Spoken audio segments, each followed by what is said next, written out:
Hello दोस्तों, स्वागत है आप सभी का हमारे चैनल डेली टॉप 15 पर। आज हम लेकर आए हैं आप सभी के लिए 30 मई के टॉप 15 क्वेश्चंस। और आज के टॉप 15 क्वेश्चंस के पीडीएफ आप हमारे डिस्क्रिप्शन पर दिए गए लिंक से डाउनलोड कर सकते हैं। और डेली करंट अफेयर्स के पीडीएफ्स के लिए हमारे टेलीग्राम चैनल को ज्वाइन करें। ठीक है दोस्तों, तो बढ़ते हैं आज के पहले क्वेश्चन की ओर। तो आज का पहला क्वेश्चन है दोस्तों, कुशल श्रमिकों के लिए किस राज्य ने रोजगार सेतु योजना शुरू की है? तो ये है मध्य प्रदेश।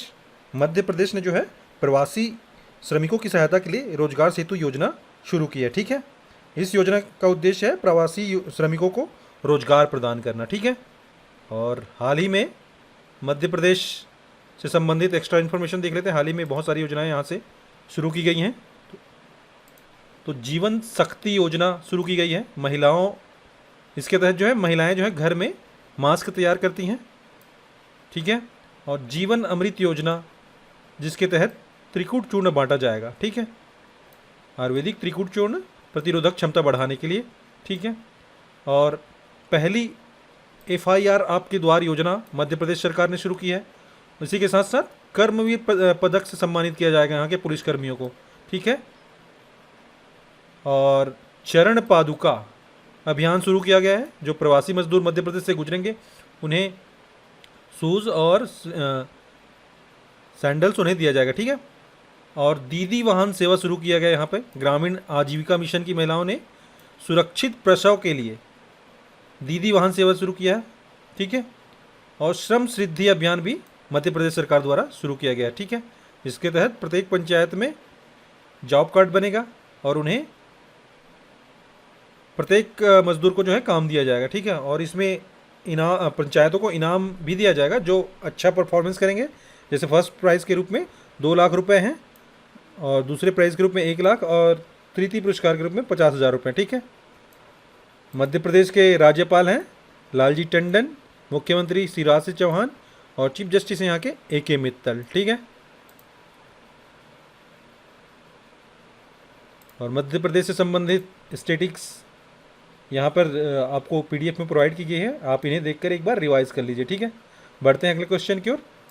अगला क्वेश्चन है दोस्तों, किस राज्य सरकार ने किसानों और प्रवासी कामगारों सहित कोरोना वायरस से प्रभावित लोगों की आजीविका में मदद करने के लिए 17,000 करोड़ रुपए की योजना पेश की है? तो ये राज्य है दोस्तों उड़ीसा।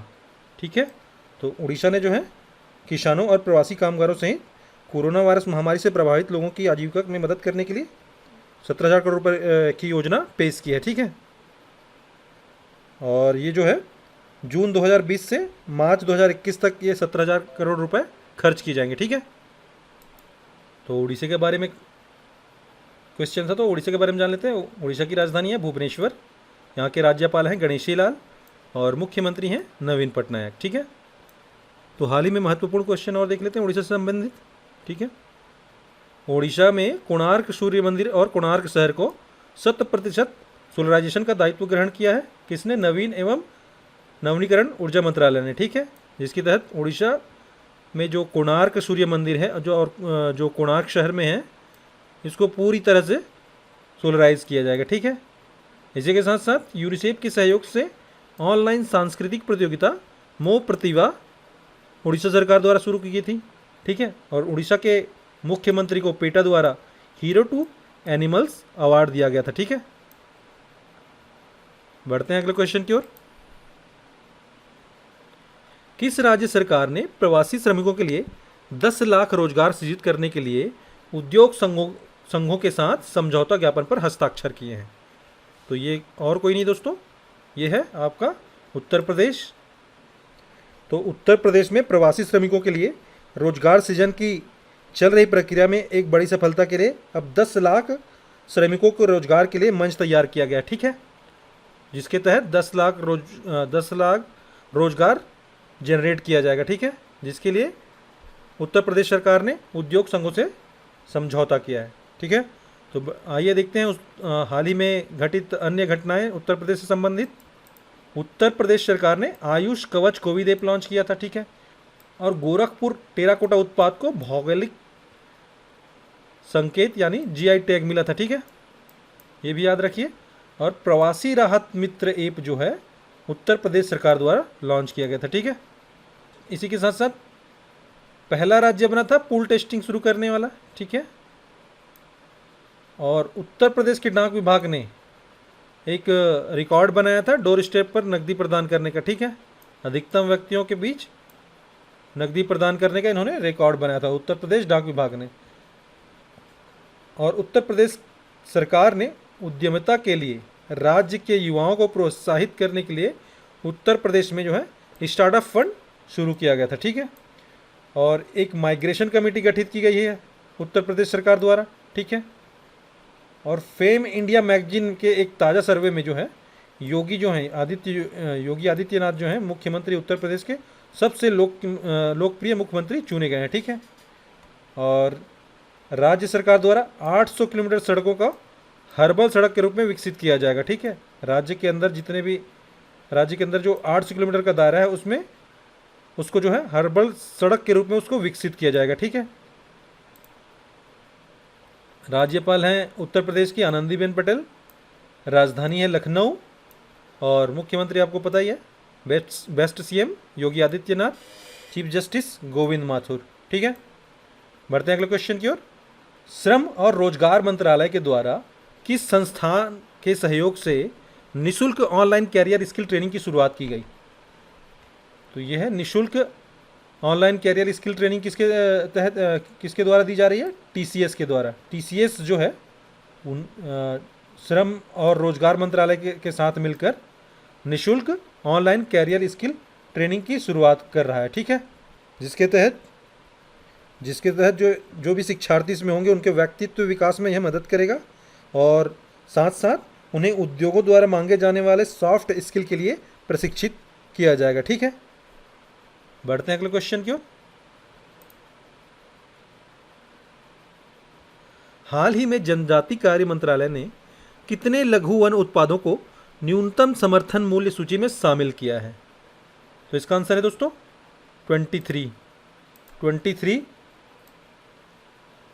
एडिशनल और वन उत्पाद हैं, उनको जो है न्यूनतम समर्थन मूल्य सूची में शामिल कर लिया गया है। इसके तहत अब टोटल 73 हो चुके हैं, ठीक है। टोटल वन उत्पाद जो हो गए 73 जिनको न्यूनतम समर्थन मूल्य सूची में शामिल कर लिया गया, ठीक है दोस्तों। और जनजाति मामलों के मंत्री कौन है? अर्जुन मुंडा, जिनका चुनावी क्षेत्र है खूंटी, झारखंड, ठीक है। और न्यूनतम समर्थन मूल्य क्या होता है दोस्तों? न्यूनतम समर्थन मूल्य वह मूल्य होता है जिस पर सरकार किसानों द्वारा बेचे जाने वाले अनाज की पूरी मात्रा क्रय करने के लिए तैयार रहती है, ठीक है। बढ़ते हैं अगले क्वेश्चन की ओर। अगला क्वेश्चन है दोस्तों, हाल ही में किस स्थान पर जो है मिसाइल पार्क अग्नि इंद्रप्रस्थ की नींव रखी गई है? तो ये रखी गई है दोस्तों INS कलिंग विशाखापत्तनम में, ठीक है। क्या है? मिसाइल पार्क अग्नि इंद्रप्रस्थ की नींव रखी गई है। अब ये क्या है मिसाइल पार्क? मिसाइल पार्क के अंतर्गत जो है 1981 से लेकर अब तक की INS कलिंग के जो मिसाइल इतिहास है उनकी झलक दिखाना इसका उद्देश्य, ठीक है। और इसमें जो प्रदर्शनी में जो भी चीज़ें तैयार किए गए वो स्क्रैपो जो सामान जो है स्क्रैपिंग में है उनका यूज़ करके इनको बनाया जाएगा, ठीक है दोस्तों। और साथ साथ नौसेना स्टाफ के प्रमुख हैं एडमिरल करमबीर सिंह, ठीक है। तो इस क्वेश्चन से इतना ही दोस्तों। बढ़ते हैं अगले क्वेश्चन की ओर। सोशल मीडिया प्लेटफॉर्म को विनियमित करने के लिए किसने एक आदेश पर हस्ताक्षर किए हैं? तो सोशल मीडिया प्लेटफॉर्म को रेगुलेट करने के लिए जो है डोनाल्ड ट्रंप अमेरिका के राष्ट्रपति ने एक आदेश पर हस्ताक्षर किए हैं, ठीक है। और अमेरिका जो है पाकिस्तान को $60 लाख की मदद कर रहा है कोरोना महामारी से निपटने के लिए, ठीक है। और साथ साथ अमेरिका ने जो है अल-कायदा के बड़े आतंकवादी मोहम्मद इब्राहिम जुबैर को भारत को सौंप दिया है। और अमेरिका के सीनेट ने हाल ही में चीन की कंपनियों को स्टॉक एक्सचेंज से हटाने का बिल पास कर दिया है, ठीक है। तो ये था इस क्वेश्चन से इतना। बढ़ते हैं अगले क्वेश्चन की ओर। एनपीए नियमों का अनुपालन करने में विफल रहने पर आरबीआई ने कर्नाटका बैंक पर कितने करोड़ रुपए का जुर्माना लगाया है? तो ये जुर्माना लगाया गया है 1.2 करोड़ रुपए का कर्नाटका बैंक के ऊपर, ठीक है। एनपीए के नियमों का अनुपालन करने में विफल रहने पर इन पर 1.2 करोड़ रुपए का जुर्माना लगा दिया है आरबीआई के द्वारा, ठीक है। और साथ साथ बैंक ऑफ इंडिया पर 5 करोड़ रुपए का जुर्माना लगा दिया गया है, और शाश्वत कोऑपरेटिव बैंक पर भी 30 लाख रुपए का जुर्माना लगा दिया गया, ठीक है। तो आरबीआई के बारे में जान लेते हैं दोस्तों। आरबीआई जो है Hilton young committee, royal commission बोलते हैं जिसे, 1926 में ये गठित की गई थी, जिसके तहत जो है, जिसके सिफारिश पर जो है 1934 में आरबीआई एक्ट पास किया गया था, और जिसके तहत 1935 में आरबीआई की स्थापना की गई थी। और आरबीआई जो है 5 करोड़ रुपए की इनिशियल कैपिटल के साथ शुरुआत की गई थी इसका, ठीक है। और कोलकाता में इसका जो है उस समय हेडक्वार्टर था, जिसे बाद में 1937 में इसे मुंबई स्थानांतरित कर दिया गया था, ठीक है। और आरबीआई के पहले गवर्नर हैं ओसबर्न स्मिथ, और पहले भारतीय गवर्नर हैं सीडी देशमुख। इसी के साथ साथ आरबीआई के गवर्नर का कार्यकाल होता है 3 साल का, ठीक है। और 1949 में जो है आरबीआई का राष्ट्रीयकरण कर दिया गया था, ठीक है। अब कर्नाटका बैंक के बारे में जान लेते हैं। कर्नाटका बैंक का जो मुख्यालय है वो बेंगलोर में है। इनके सीईओ हैं महाबलेश्वर एमएस, और टैगलाइन है इसका, your family bank across India, ठीक है दोस्तों। तो इस क्वेश्चन से इतना ही, बढ़ते हैं अगले क्वेश्चन की ओर। अगला क्वेश्चन है दोस्तों, भारत की जीडीपी वित्त वर्ष 2019-20 के दौरान कितने फीसदी रही है। तो हाल ही में आंकड़े जारी किए गए हैं, जिसके तहत जो है भारत की जीडीपी लास्ट ईयर बीते वर्ष में 4.2% थी, और ये जो है 11 साल का न्यूनतम वृद्धि दर है, ठीक है।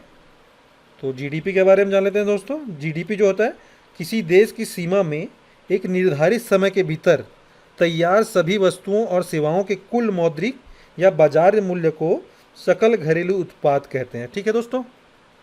तो ये है 4.2% रह गया, ठीक है।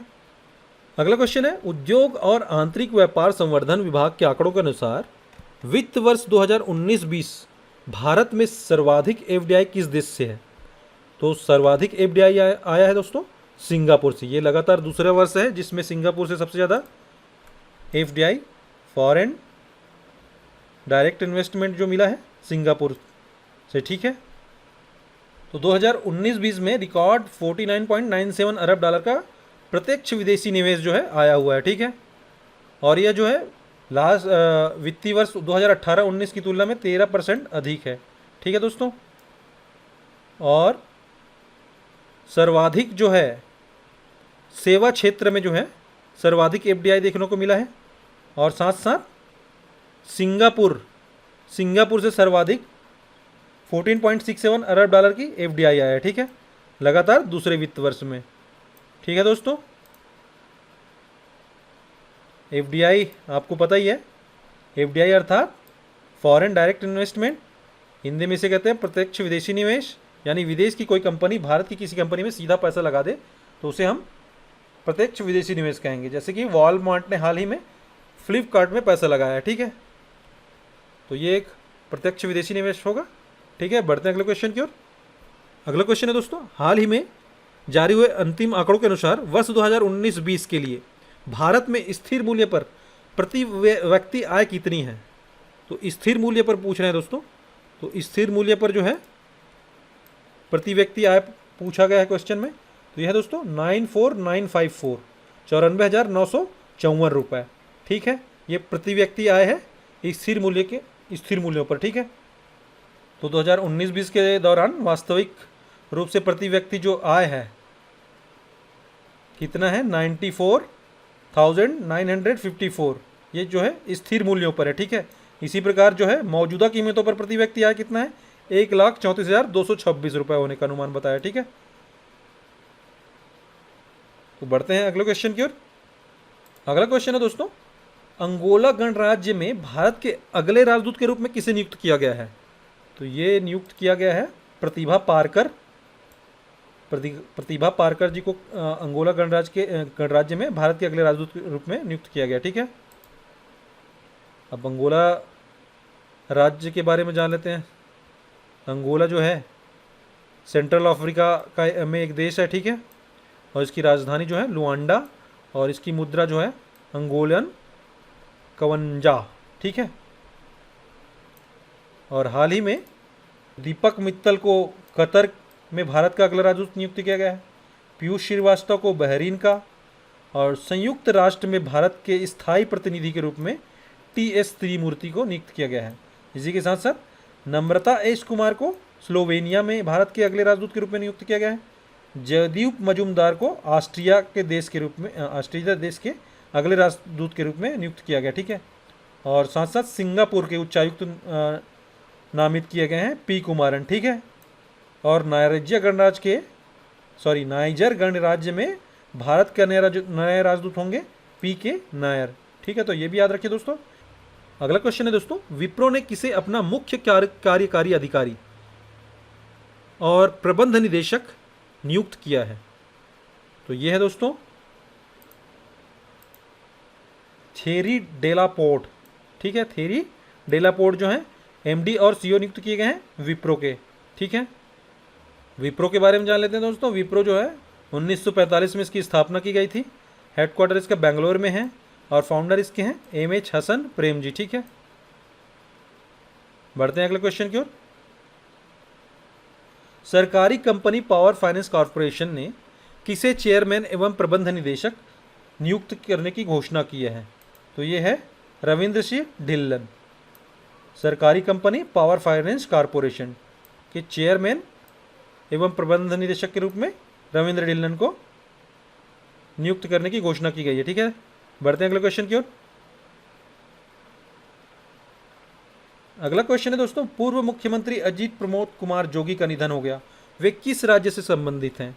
तो वे जो हैं छत्तीसगढ़ के प्रथम मुख्यमंत्री थे जिनका हाल ही में निधन हो गया। छत्तीसगढ़ 2000 में बना था, तो उनके जो पहले मुख्यमंत्री थे वो अजीत प्रमोद कुमार जोगी थे, ठीक है। इनका निधन हो गया है। और अभी छत्तीसगढ़ के मुख्यमंत्री हैं भूपेश बघेल। राज्यपाल यहाँ की हैं अनसुईया उइके, ठीक है। इस क्वेश्चन से इतना ही दोस्तों। बढ़ते हैं अगले क्वेश्चन की ओर। आज का हमारा अगला और लास्ट क्वेश्चन दोस्तों, राज्यसभा सदस्य एमपी वीरेंद्र कुमार का निधन हो गया है। वे किस राज्य से राज्यसभा सदस्य थे? तो ये जो हैं केरल राज्य से राज्यसभा सदस्य थे, ठीक है। और ये हैं आपके मलयालम लेखक, पत्रकार और राज्यसभा सदस्य एमपी वीरेंद्र कुमार, ठीक है। याद रखिए, ये केरल राज्य से राज्यसभा सांसद थे, ठीक है। और ये मातृभूमि समाचार पत्र है, उसके प्रबंध निदेशक भी थे, ठीक है। तो ये था दोस्तों आज का हमारा टॉप 15 क्वेश्चंस। तो आपको कैसा लगा प्लीज़ कमेंट करके बताइए।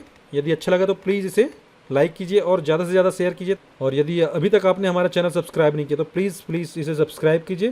तो ठीक है दोस्तों, मिलते हैं अगले टॉप 15 क्वेश्चन के साथ।